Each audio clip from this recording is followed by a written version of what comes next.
ഒരു മലയിൽ റബ്ബർ തോട്ടത്തിൽ ആട് തീറ്റാൻ പോകും. അവിടെ ഒരു കാട്ടുവല്ലിയുണ്ട്. അതിൻ്റെ ചോട്ടിൽ ഇരുന്നിട്ട് ഞാൻ ഓർക്കും, ദൈവമില്ല, ദൈവം ഉണ്ടെങ്കിൽ തന്നെ ദൈവം ദുഷ്ടനാണ്. ഇങ്ങനെ ഉരുണ്ടുരുണ്ടങ്ങ് പോയി താഴെ പോയി ഒരു പാറക്കല്ലോ കഷ്ണമൊക്കെ കിടപ്പുണ്ട്, അതിലങ്ങനെ തലയിടിച്ചങ്ങ് മരിച്ചിരുന്നെങ്കിൽ. അതായിരുന്നു എൻ്റെ ചിന്ത. പക്ഷെ ഇതിൻ്റെ ഇടയ്ക്ക് ഒരു അത്ഭുതം നടന്നു. എൻ്റെ അമ്മ പല പ്രാവശ്യം എന്നെ വിളിച്ചു, എൻ്റെ മോനൊന്ന് പ്രാർത്ഥനയോത്തിന് വരൂ. ചാച്ചൻ്റെ ഭ്രാന്ത് മാറിയതുകൊണ്ടൊരു വിശ്വാസമുണ്ടെങ്കിൽ എനിക്ക് പ്രാർത്ഥനയ്ക്കൊന്നും പോകാൻ എനിക്ക് ഒട്ടും ഇഷ്ടമല്ലായിരുന്നു. പള്ളിയിൽ കൃത്യമായിട്ട് പോവുകയും ചെയ്യുമായിരുന്നു. അമ്മ നിർബന്ധിച്ചപ്പോൾ ഞാൻ ആദ്യമായിട്ടൊന്ന് പ്രാർത്ഥനയോത്തിന് പോയി. അങ്ങോട്ട് പോയത് വണ്ടിക്കൂലിയൊക്കെ വേറൊരാളെ കൊടുത്തത്, വീടിൻ്റെ അടുത്തുള്ള. ഞാനവിടെ ചെന്ന് ഈ പ്രാർത്ഥന യോഗത്തിൽ അറ്റൻഡ് ചെയ്തുകൊണ്ടിരിക്കുമ്പോൾ ഈ പ്രസംഗകൻ ഇങ്ങനെ ചോദിക്കുകയാണ്, നിങ്ങൾ ആരെങ്കിലും നിരാശപ്പെട്ടു വന്നിട്ടുണ്ടോ? നിരാശ മാറ്റുന്ന ഒരു ദൈവം ജീവിക്കുന്നുണ്ട്. ജീവിതം ദൈവത്തിനായി സമർപ്പിക്കൂ. ഞാൻ ആദ്യമായിട്ട് കേൾക്കുക, ദൈവത്തിനായി സമർപ്പിക്കുക. തുടർന്ന് അദ്ദേഹം പറഞ്ഞു, നിങ്ങൾ മനസ്സറിഞ്ഞ ജീവിതത്തിൽ ഒരു പാപം വരികയില്ല എന്ന് വ്യക്തമായി തീരുമാനമെടുക്കൂ. ഞാനിപ്പോൾ ഓർത്ത്, ഞാൻ എന്ത് പാപം ചെയ്തേക്കണേ? ഞാൻ ഒരു സിനിമ കണ്ടിട്ടില്ല, മദ്യപിച്ചിട്ടില്ല, താഴേക്ക് നോക്കി നടന്നുകൊണ്ട് ഒരു പെൺകുട്ടിയുടെ കാര്യം നോക്കാൻ പോലും അതിനുള്ള അവസരം പോലും ഉണ്ടായിട്ടില്ല. കടുത്ത നിരാശ, ഇൻഫീരിയോറിറ്റി കോംപ്ലക്സ് ആണല്ലോ. പക്ഷെ അദ്ദേഹം തുടർന്ന് പറഞ്ഞു, നിങ്ങൾ പുറമേ ഒന്നും തെറ്റൊന്നും ചെയ്തിട്ടില്ലെങ്കിലും നിങ്ങളുടെ ഹൃദയത്തിൽ പാപമില്ലേ? നിങ്ങൾക്ക് വാശിയില്ലേ? വൈരാഗ്യമില്ലേ? പകയില്ലേ? എന്നൊക്കെ ചോദിച്ചപ്പോൾ പെട്ടെന്ന് എൻ്റെ മനസ്സിലേക്ക് മലബാറിൽ വയനാട്ടിലൊരു കുഞ്ഞമ്മയുണ്ട്, ആൻറ്റി.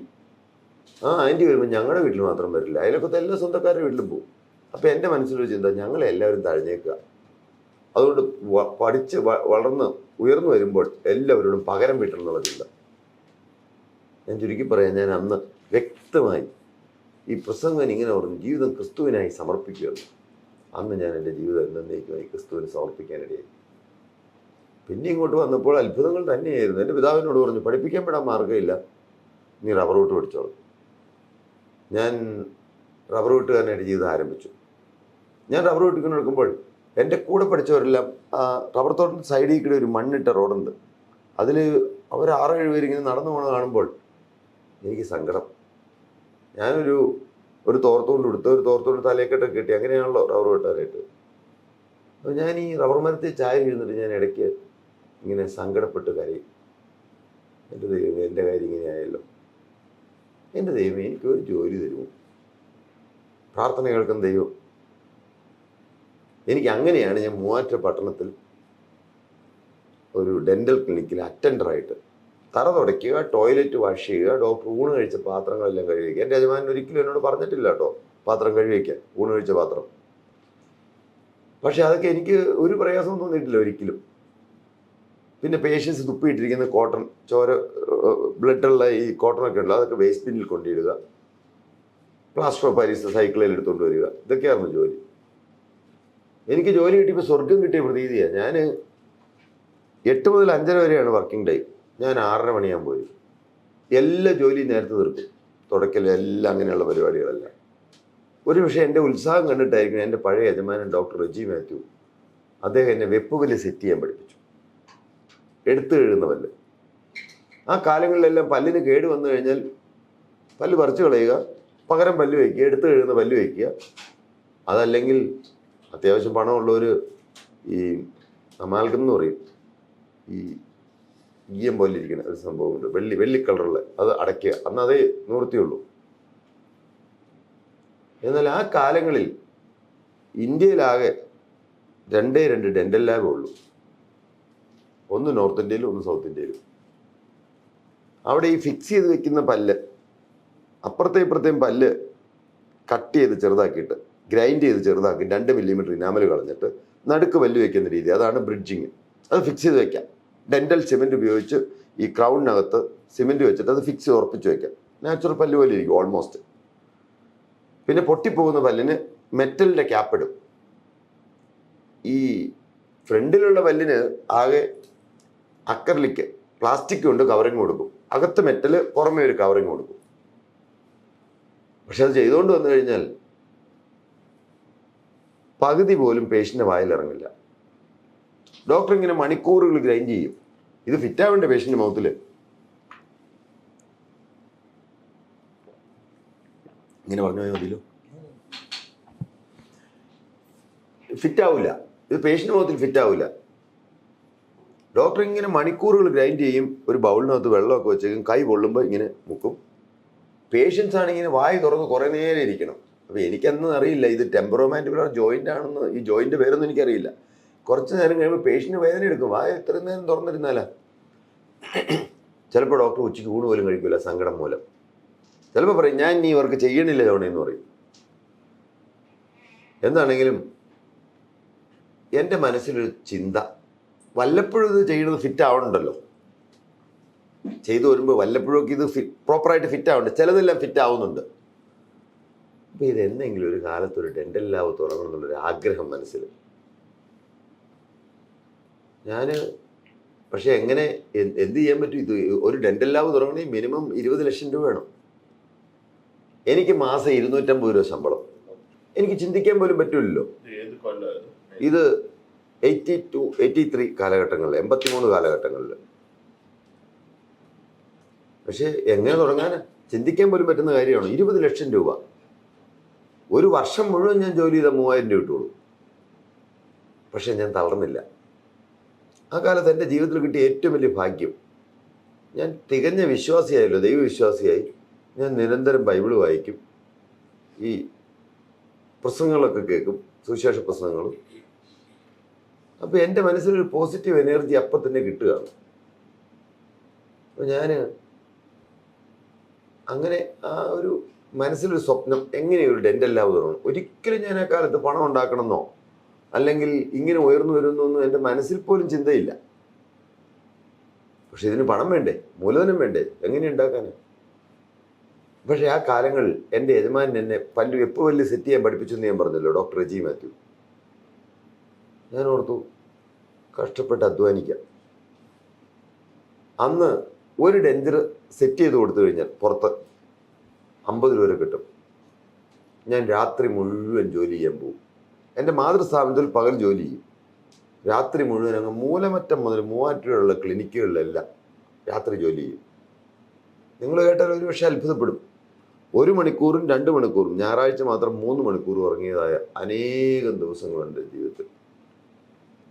APJ പറഞ്ഞ പോലെ തന്നെയാണ് എൻ്റെ ജീവിതത്തിലൊരു സ്വപ്നം ഉറക്കം കെടുത്തുന്നതാണെന്ന് പറയുന്നത് വളരെ വാസ്തവമുള്ള കാര്യമാണ്. എനിക്ക് ഉറക്കം നഷ്ടപ്പെട്ട മാതിരി എങ്ങനെ ഒരു ഡെൻ്റൽ ലാബ് തുറങ്ങണം എന്നുള്ള ഒരാഗ്രഹം. രാവുമില്ലാതെ അധ്വാനിച്ചു, കഷ്ടപ്പെട്ടു. 5.25 വർഷം ഏതാണ്ട് 4.25 ലക്ഷം രൂപ സമ്പാദിച്ചു. ഒറ്റ പൈസ പോലും കളഞ്ഞിട്ടില്ല. ഹോട്ടലിൽ കയറി ഭക്ഷണം കഴിക്കുക അങ്ങനെയുള്ള ഒരു കാര്യവും ചെയ്യില്ല, ഒരു പൈസ പോലും കളയില്ല. ആകെ ഞാൻ ചിലവാക്കിയെന്ന് പറയാനായിട്ട് എൻ്റെ അമ്മയ്ക്ക് ഒരു സാരി ബ്ലൗസും മേടിച്ചു കൊടുത്തു. 3 മാസത്തെ പൈസ കൂട്ടി വെച്ച് 250 രൂപയാണുള്ള ശമ്പളം, 750 രൂപ കൊടുത്തു. അന്ന് 1 പവന് 750 രൂപ. എൻ്റെ അമ്മയ്ക്ക് 1 പവൻ്റെ ഒരു മാല മേടിച്ചു കൊടുത്തു, സ്വർണ്ണമാല. എൻ്റെ ഫാദറിന് ഒരു HMT വാച്ചും ഒരു ഡബിൾ മുണ്ടും ഷർട്ടും മേടിച്ചു കൊടുത്തു. വേറെ ഒന്നും കളഞ്ഞിട്ടില്ല, എല്ലാം കൂട്ടി വെച്ചു. 5.25 വർഷം കൊണ്ട് 4.25 ലക്ഷം രൂപ സമ്പാദിച്ചു. 25,000 രൂപ ഒരു ബ്ലേഡ് ബാങ്കിൽ നിന്ന് 36% പലിശയ്ക്ക് കടമെടുത്തു. 15 ലക്ഷം രൂപ സൗത്ത് ഇന്ത്യൻ ബാങ്കിൽ നിന്ന് ലോൺ എടുത്തു. ലോൺ എടുക്കുന്ന കാര്യം പറഞ്ഞു കഴിഞ്ഞാൽ ഞങ്ങൾക്ക് സ്ഥലം ഉണ്ടെങ്കിലും സർവേ നമ്പറൊക്കെ തെറ്റിക്കിടക്കുമായിരുന്നു. ഞാൻ തളർന്നില്ല. ഞാൻ അയലോക്കത്തുള്ള എൻ്റെ അമ്മയ്ക്ക് പ്രാർത്ഥനായോഗത്തിന് പോകാനായിട്ട് മുണ്ട് കൊടുത്തു മറിയാമ്മ ചേച്ചിയുടെ ഹസ്ബൻഡ്, അദ്ദേഹത്തിന് എടുത്തു തന്നു, ചേട്ടാ ഞങ്ങൾക്ക് ഇങ്ങനെ സ്ഥാപനം തുടങ്ങാനായിട്ട് കൊളാട്രൽ സെക്യൂരിറ്റി വെക്കാൻ വേണ്ടി സ്ഥലം തരണമെന്ന് പറഞ്ഞു. അദ്ദേഹം ഞങ്ങൾ ഈ പ്രാർത്ഥനയ്ക്കൊക്കെ പോകുന്നവരായതുകൊണ്ട് അദ്ദേഹത്തിന് ഞങ്ങളെ വിശ്വാസമായതുകൊണ്ട് സ്ഥലം തന്നു.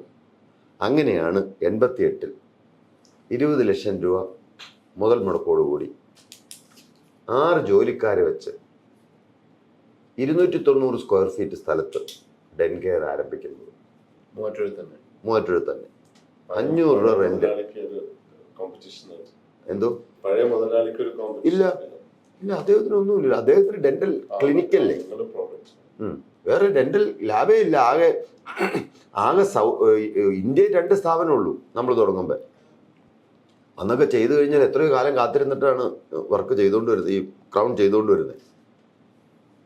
അന്ന് ചിലർ പറഞ്ഞു, നമ്മുടെ ഡെന്റൽ മേഖലയിലുള്ളവർ തന്നെ പറഞ്ഞു, അപ്പൻ്റെ മാതിരി മോനും എന്തോ കാര്യമായി തകരാറുണ്ട്. കാരണം ഒരു കാസ്റ്റിംഗ് മെഷീൻ കൊണ്ടുവന്ന് 7,90,000 രൂപ മുടക്കിയാണ് ജർമ്മനിയിൽ നിന്ന് ആദ്യമായിട്ട് ഇന്ത്യയിലേക്ക് casting machine, imported casting machine. ഞാൻ ഇന്നും സൂക്ഷിച്ചു വെച്ചിട്ടുണ്ട്, അതിൻ്റെ പേരൊക്കെ എനിക്കറിയാം. 435 EUM Bigo induction casting machine. ഇതൊക്കെ എങ്ങനെയാ മനസ്സിലായത്? ഇത് മനസ്സിലായത് ശരിക്കും ഞാൻ ഈ വർക്ക് കൊണ്ടു കൊടുക്കാനായിട്ട് ഞാൻ ഈ ഡെൻ്റൽ ലാബിൽ പോകും. സൗത്ത് ഇന്ത്യയിൽ ഒറ്റയ്ക്കൊരു ഡെൻ്റൽ ലാബ് ഉള്ളെന്ന് പറഞ്ഞല്ലോ, അതെവിടെയായിരുന്നു? അത് കാഞ്ഞിരപ്പള്ളിയിലായിരുന്നു. Nippon dentures India. അത് കൂട്ടിപ്പോയിട്ടോ. അവിടെ 6-7 ജോലിക്കാരൊക്കെ ഉള്ളൂ. അപ്പോൾ അവരിങ്ങനെ നോക്കി നിൽക്കുമ്പോൾ അവരിങ്ങനെ ഇതൊക്കെ കാണുമ്പോൾ എനിക്ക് അത്ഭുതം മാതിരിയാണ്. പക്ഷെ അവരന്ന് ചെയ്തുകൊണ്ടിരുന്നത് ആ ഇമ്പോർട്ടഡ് കാസ്റ്റിംഗ് മെഷീൻ വെച്ചല്ല, അവർ വേറെ എന്തോ ടെക്നിക്ക് ഉപയോഗിച്ചാണ് ചെയ്തുകൊണ്ടിരുന്നത്. പക്ഷേ എനിക്കതിൻ്റെ ഏറ്റവും ലേറ്റസ്റ്റ് സംഭവം മേടിക്കണം എന്നുള്ള ചിന്ത, ചെയ്യുമ്പോൾ എല്ലാം ഏറ്റവും ഭംഗിയായിട്ട് ചെയ്യണം എന്നുള്ള ചിന്ത. ഞാൻ അതിന് വേണ്ടിയിട്ട് അന്വേഷിച്ചിറങ്ങി. ഞാൻ ഇന്നും ഓർക്കുന്നുണ്ട്, അങ്ങ് ബാംഗ്ലൂർ യാത്ര ചെയ്തു. കർണാടക ഡെൻ്റൽ കോർപ്പറേഷൻ എന്ന് പറഞ്ഞൊരു സ്ഥാപനം അന്ന് അവിടെ ഉണ്ട്. ഞങ്ങൾക്കന്ന് ഇമ്പോർട്ട് ചെയ്യാനൊന്നും പറ്റില്ല നേരിട്ട്. പിന്നെ വാസ്തവത്തിൽ ആ സാധനം പിന്നീട് കിട്ടിയത്, ആ കാസ്റ്റിംഗ് മെഷീൻ മേടിച്ചത് NK പട്ടേൽ ആൻഡ് സൺസ് എന്ന് പറഞ്ഞ് മുംബൈയിലൊരു സ്ഥാപനത്തിൽ നിന്ന് അവരാണ് കൊട്ടേഷൻ തരികയും എന്നിട്ട് ഡയറക്റ്റ് ഞങ്ങളുടെ അടുത്തേക്ക് തന്നെ ബില്ലിങ് അങ്ങനെ ഇമ്പോർട്ട് ചെയ്ത് ബാങ്കിൽ നിന്ന് ലോൺ അങ്ങനെ നേരെ പോവുകയൊക്കെ ചെയ്തു. അപ്പോൾ ഇത്രയും വില കൂടിയൊരു കാസ്റ്റിംഗ് മെഷീൻ മേടിക്കാൻ അന്നത്തെ കാലത്ത് കാസ്റ്റിംഗ് മെഷീൻ്റെ വിലയല്ല, 200% ഇമ്പോർട്ട് ഡ്യൂട്ടി. ഇന്നത് 17-18% ഉള്ളൂ. പക്ഷെ എന്താണെങ്കിലും അങ്ങനെ കാസ്റ്റിംഗ് മെഷീനൊക്കെ വന്നു, പണിയെല്ലാം തുടങ്ങിയപ്പോൾ പിന്നെയും ഉറക്കമില്ലാത്ത ആളുകൾ, ഒരു രീതിയിലും വർക്ക് സമയത്ത് തീർക്കാൻ പറ്റുന്നില്ല. പിന്നീട് ആളുകളെല്ലാം കൂട്ടി വന്നു. പിന്നീട് അവിടെ തന്നെ വീണ്ടും വാടകയ്ക്ക് എടുത്തു. 500 രൂപ വാടകയ്ക്ക് ഒരു മുറി എടുത്തെങ്കിൽ അവിടെ 20,000 രൂപ വാടകയ്ക്ക് കൊടുക്കാൻ പാകത്തിന് ആ ഷോപ്പിംഗ് കോംപ്ലക്സിൽ കുറേ അധികം സ്ഥലം എടുത്തു. ആ കാലങ്ങളിൽ ധാരാളം പണം ഇങ്ങനെ വന്നുകൂടി.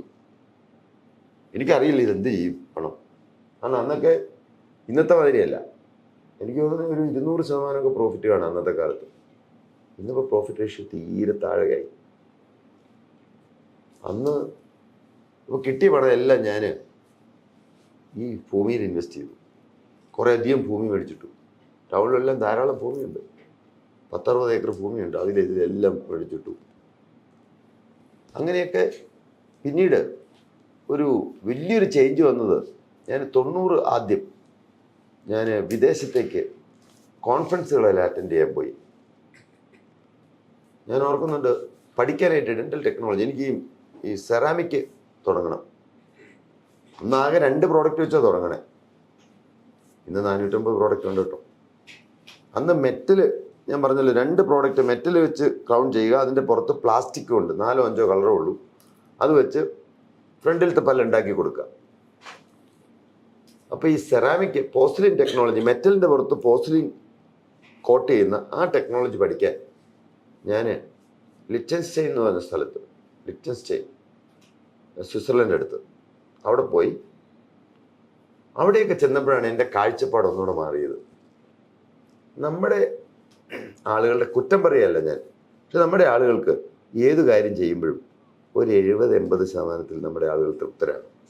ഒരു ടൈലൊട്ടിക്കുകയാണെങ്കിൽ അത് കറക്റ്റ് വര വെച്ചൊന്ന് ഒട്ടിക്കണമെന്ന് ചിന്തിക്കുന്ന ആളുകൾ ചുരുക്കമുള്ളൂ. ഒട്ടിച്ചു വിടുക, അത്രേ ഉള്ളൂ. പക്ഷെ അവർ ചെയ്യുമ്പോൾ, ഏത് ജോലി ചെയ്യുമ്പോഴും ഏറ്റവും ആക്യുറേറ്റ് ആയിട്ട് ചെയ്യുന്നു. ഓരോ കാര്യത്തിനും പെർഫെക്ഷൻ, അവരുടെ ഒരു വലിയൊരു ഇമ്പോർട്ടൻസ് കൊടുത്ത് അവർ ചെയ്യുന്നു. അപ്പോൾ അദ്ദേഹം, ഞാൻ ഇന്നും ഓർക്കുന്നുണ്ട്, സൈബർ എന്ന് പറഞ്ഞൊരു സൈബർ ഹിൽബേ എന്ന് പറഞ്ഞ ആളാണ് ഞങ്ങൾക്ക് ട്രെയിനിങ് തന്നെ. അദ്ദേഹത്തിൻ്റെ കറക്റ്റ് ആക്യുറസി, അദ്ദേഹം ഓരോ ചെറിയ പോയിന്റിനും ശ്രദ്ധ കൊടുക്കുന്നു, നമ്മുടെ ആളുകൾക്ക് ഇല്ലാത്തത്. ഇപ്പോൾ മാറി വന്നു തുടങ്ങിയിട്ടുണ്ട്. എന്താണില്ല, അതെല്ലാം എൻ്റെ കണ്ണ് തുറപ്പിച്ചു. പിന്നീട് അങ്ങോട്ട് കോൺഫറൻസുകളെല്ലാം അറ്റൻഡ് ചെയ്യാൻ പോയി. ധാരാളം കോൺഫറൻസുകൾ അറ്റൻഡ് ചെയ്തു, അനേകം ട്രെയിനിങ്ങുകൾ അറ്റൻഡ് ചെയ്തു. ടീമായിട്ട് ഞങ്ങളുടെ സ്റ്റാഫിനെ വിട്ട് ട്രെയിനിങ് ജർമ്മനിയിലും സ്വിറ്റ്സർലൻഡിലും വിദേശ രാജ്യങ്ങളിൽ എവിടെയെല്ലാം 10 പേര് വെച്ച്. പിന്നീട് അങ്ങോട്ട് മാറി വന്നപ്പോൾ പിന്നെ ഏത് പുതിയ എക്യുപ്മെൻറ്റ് വന്നാലും, ഡെൻറ്റിസ്ട്രിയിൽ എന്ത് വന്നാലും അത് ഞങ്ങൾ ആദ്യം ഇവിടെ കൊണ്ടുവരും. അത് ഈ കോൺഫറൻസൊക്കെ പോയി നിൽക്കുമ്പോൾ ചിലപ്പോൾ ഞാനിങ്ങനെ അത്ഭുതത്തോടെ ചിലതെല്ലാം കാണും. ഈ ലേസർ സിൻഡറിങ് ടെക്നോളജി, അത് 20 microns powder, cobalt Chrome powder ഇങ്ങനെ സ്പ്രേ ചെയ്തിട്ട് അത് 20 മൈക്രോൺസ് വെച്ച് അത് സ്പ്രേ ചെയ്ത് കഴിഞ്ഞിട്ട് അത് അപ്പം തന്നെ സിൻഡർ ചെയ്യും. അങ്ങനെ ലേസർ സിൻഡറിങ് ടെക്നോളജി വെച്ച് അതെല്ലാം ഇന്ത്യയിലെല്ലാം ആദ്യമായിട്ട് നമ്മളെ കൊണ്ടുവരുള്ളൂ. എന്ത് സംഗതി വന്നാലും ആദ്യം നമ്മൾ കൊണ്ടുവരും. അങ്ങനെയൊക്കെ വന്നു, ഓരോന്ന് കയറി വന്നു. ഇതിൻ്റെ ഇടയ്ക്ക് കല്യാണം കഴിച്ചു. എൻ്റെ ഭാര്യ അത് ദൈവം തന്നൊരു നിധിയാണ്. ഞങ്ങൾ എൻ്റെ ഒരു ഒറ്റ ഹൃദയമാണ്. ഫാർമസിസ്റ്റ് ആയിരുന്നു, പക്ഷെ ഞാൻ എൻ്റെ കൂടെ വന്ന് ഇരുന്ന് എല്ലാം ഓരോന്നോരോന്ന് പഠിപ്പിച്ച് ബഹുമിടിക്കുക, എന്നേക്കാൾ മിടിക്കുക, നല്ല മനോഹരമായിട്ട് പല്ലുണ്ടാക്കും. പിന്നെ ഇങ്ങനെ ഓരോന്നോരോന്ന് വന്നു.